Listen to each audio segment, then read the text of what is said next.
Sir ಮಧ್ಯಾಹ್ನ ಸುಮಾರು 2 ಗಂಟೆ 2 ಕಾಲಷ್ಟರಲ್ಲಿ ನಾನು ನಮ್ಮ ಮನೆಯಿಂದ ನಮ್ಮ ಅಮ್ಮನ ಮನೆಗೆ ಮಕ್ಕಳನ್ನ ಕರ್ಕೊಂಡು ಬರ್ತಾ ಇರಬೇಕಾದ್ರೆ ಸುಮ್ಮನಹಳ್ಳಿಲಿ ಸಿಗ್ನಲ್ ಮೂವ್ ಆಯಿತು. ಸಿಗ್ನಲ್ ಮೂವ್ ಆದಮೇಲೆ ಸ್ಟಾರ್ಟಿಂಗ್ ಆ ಜಂಕ್ಷನಿಂದನೂ ಬಸ್ನವನು ಇದು ದಾರಿ ಬಿಡ್ದಂಗೆ ಎಳಿತಾಯಿದ್ರು, ಹಾರನ್ ಮಾಡ್ತಾಯಿದ್ರು. ನಾನು ಈ ಕಡೆ ಸೈಡಲ್ಲಿ ರೈಟ್ ಸೈಡಿಂದ ಜಾಗ ಇತ್ತು, ರೈಟ್ ಸೈಡಿಗೆ ಬಂದು ನಿಂತ್ಕೊಂಡೆ. ಅಲ್ಲಿ ಟ್ರಾಫಿಕ್ ಆಗಿತ್ತು, ಮುಂದೆ ಬಂದು ನಿಂತ್ಕೊಂಡೆ. ಪದೇ ಬೇಕು ಅಂತ ಹಾರನ್ ಮಾಡ್ತಾಯಿದ್ರು. ನನ್ನ ಮುಂದೆ ಇನ್ನೊಂದು ಬೈಕ್ ಇತ್ತು, ನನ್ನ ಮುಂದೆ ನನಗೆ ಹೋಗೋಕ್ಕಲ್ಲಿ ಜಾಗ ಇರಲಿಲ್ಲ, ಬಸ್ಸಿಗೆ ಈ ಕಡೆ ಜಾಗ ಇತ್ತು, ಹೋಗ್ಬೋದಾಗಿತ್ತು. ಬೇಕು ಅಂತ ಹಾರನ್ ಮಾಡ್ತಾಯಿದ್ರು. ಹಿಂದೆ ತಿರುಗಿ ನೋಡಿದೆ ಅಂತೇಳಿ ಬಂದು ಟಚ್ ಮಾಡಿದ್ರು.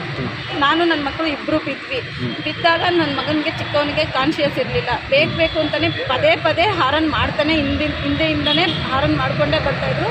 ಇಬ್ಬರು ಬಿದ್ವಿ, 3 ಜನನು. ನನ್ನ ಕಾಲ ಮೇಲೆ ಸ್ಕೂಟ್ರು ಹಂಗೆ ಬಿದ್ದಿತ್ತು, ಎತ್ತಕ್ಕಾಗ್ತಾ ಇರಲಿಲ್ಲ. ನನ್ನ ದೊಡ್ಡ ಮಗ ಎತ್ತದ, ಚಿಕ್ಕ ಮಗ ಪ್ರಜ್ಞೆ ಇರಲಿಲ್ಲ. ಚಿಕ್ಕ ಮಗನಿಗೆ ಏನಾಗೋಯ್ತು, ಏಕೆಂದರೆ ಸುಮ್ಮನಹಳ್ಳಿನಲ್ಲಿ ತುಂಬ ಆಕ್ಸಿಡೆಂಟ್ಗಳಾಗ್ತವೆ. ಅಲ್ಲಿ ಇದೇ ಇರಲ್ಲ, ಬಸ್ನವ್ರು BMTC ಬಸ್ನವ್ರು ಹೆಂಗಂದ್ರಂಗೆ ಬರ್ತಾರೆ. ನಾವು ಅವ್ರ ಮಧ್ಯೆ ಹೋಗೋಕ್ಕಾಗುತ್ತೆ ಸರ್. ಅಂತಂದ್ರೆ ನಾನು ಸೈಡಲ್ಲೇ ಇದ್ದೆ, ಪಕ್ಕದಲ್ಲೇ ಇದ್ದೆ. ಜಾಗ ಇದ್ರೂ ಬೇಕು ಅಂತಲೇ ಬಂದ್ಬಿಟ್ಟು ಈ ಥರ ಮಾಡಿ ನನಗೂ ಎಲ್ಲ ಕೈಯೆಲ್ಲ ಫ್ರ್ಯಾಕ್ಚರ್ ಆಗಿದೆ, ಮಕ್ಳಿಗೂ ಏಟಾಗಿದೆ. ಚಿಕ್ಕ ಮಗ ಪ್ರಜ್ಞೆ ತಪ್ಪಿದ್ನಲ್ಲ ಅಂತೇಳ್ಬಿಟ್ಟು ಕೋಪ ಬಂತು. ಇವರು ಎಲ್ಲರೂ ಹಿಂಗೆ ಸಾಯ್ತಾರೆ. ಯಾಕೆ ಅಂತಂದರೆ ಮುಂಚೆ ಒಂದು ಸಲ ನಮ್ಮ ಮನೆ ಪಕ್ಕದವ್ರದ್ದು ಆಕ್ಸಿಡೆಂಟ್ ಆಗಿ ಅವ್ರು ತೀರೇ ಹೋದರು. ಚಿಕ್ಕ ಮಕ್ಕಳು ಏನಾದರೂ ಆಯ್ತಲ್ಲ, ನಮ್ಮ ಮಕ್ಳಿಗೆ ಏನಾಯಿತು ಅನ್ನೋ ಇದರಲ್ಲಿ ಆ ಕೋಪದಲ್ಲಿ ಹೋಗಿ ಇದು ಮಾಡಿದೆ ಸರ್.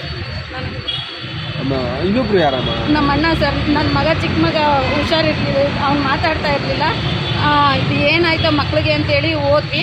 ಅವನು ಅಷ್ಟರಲ್ಲಿ ನನ್ನ ಸ್ಟೇಷನಿಗೆ ನಡಿ ಅಂತ ಅಂದರೆ ನಡಿಲಿಲ್ಲ. ಆ ಕಡೆಯಿಂದ ಇಳಿದ್ಬಿಟ್ಟು ಓಡೋಗಿ ಆಮೇಲೆ ಕೆಳಗಡೆ ಹೋಗ್ಬೇಕಾದ್ರೆ ಹಿಡ್ಕೊಳಕ್ಕೆ ಹೋದಾಗ ನನಗೂ ಹೊಡಿತಾವ್ರಲ್ಲ ಅಂತ ಹೇಳ್ಬಿಟ್ಟು ಅವನು ಇದು ಮಾಡ್ದ ಸರ್ ನಮ್ಮಣ್ಣ.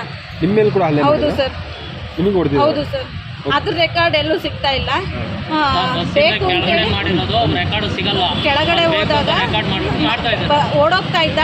ಎಲ್ಲಿ ಓಡೋಗ್ತೀಯ ನಡಿ ಸ್ಟೇಷನ್ಗೆ ಅಂತೇಳಿ ನಾನು ಗಲಾಟೆ ಮಾಡಿದಾಗ ಹಿಡ್ಕೊಳಕ್ಕೆ ಹೋದ್ರು ಸಿಗಲಿಲ್ಲ.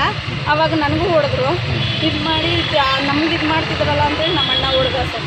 ಓಕೆಮ್ಮ, ಈಗ ಸ್ಟೇಷನಲ್ಲಿ ನೀವು ಅವ್ರ ವಿರುದ್ಧ ನಾನು ಕಂಪ್ಲೇಂಟ್ ಕೊಡೋಕ್ಕೆ ಅಂತಲೇ ಬಂದಿದ್ದೀನಿ ಸರ್. ಫಸ್ಟ್ ಇಲ್ಲಿಗೆ ಬಂದೆ.